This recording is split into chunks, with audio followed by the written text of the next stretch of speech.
it's really cool to have, a guy like yourself who's been in this business for, a few decades, and you're asking the same questions that I'm asking, and you're thinking about the same things that I'm thinking about. And like, Hmm. what does it mean to have a sustainable business that's long term? And then how does your role change throughout the years, and how do you help people build their own thing, and how do you go out and seek new levels of knowledge, and how do you fit in with new communities in the fitness industry specifically that you could bring back and then teach your people or your local community.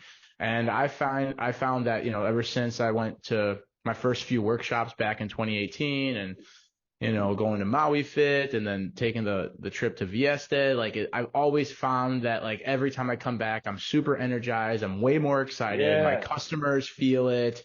I'm way more enthusiastic, and there's just so much more opportunity that kind of shows itself from years to come. Seems like. They wait for you to come back. They already know you about to come back on that. Danny's gonna come back on that bullshit. He coming back like I'm about to They make you know. guys do all types of yeah, because They know. your energy change and you need that sometimes, right? I Yeah, mean, definitely. I think also that kept me in this industry as well because I run the business from the top to the bottom. I know all the parts.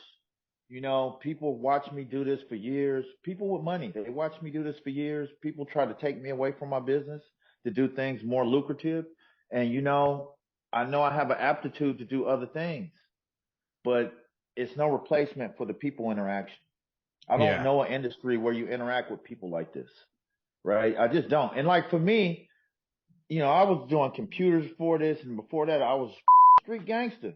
You know what I'm saying? So Hmm. I had a moment of where all this wasn't right, right? Oh, This jeez. and this wasn't right. These two wasn't right.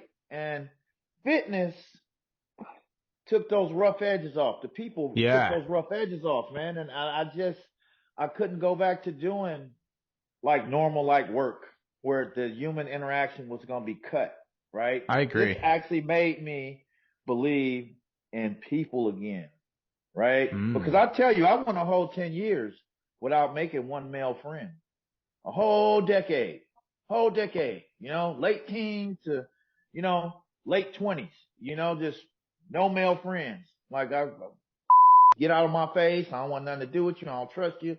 That's no way to live, right? So when I Yeah. started doing Well, this let me real ask you. talk, Let's talk a little bit about that. Unpack some of that a little bit. So, would you feel like you were kind of like breaking away from the male archetype because of fights or bad that gone on previously in your life when well, you I were mean, on the yeah, streets or of course, whatever? because the street stuff is cutthroat, right? It's not really you don't if you really in the streets for real, it ain't no friends.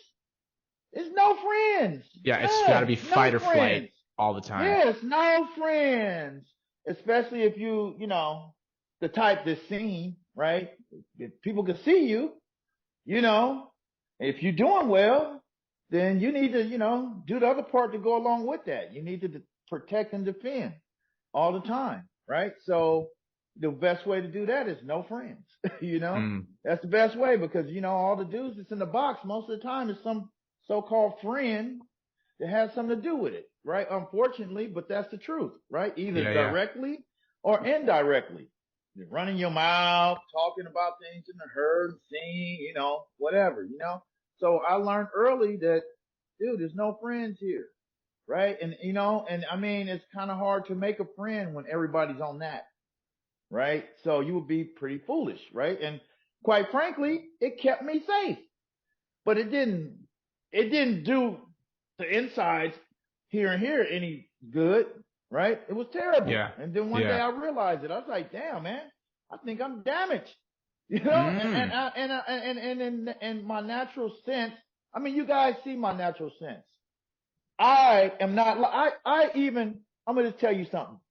You know that when I left all that life and I got into this, the number one thing for me is it wasn't money.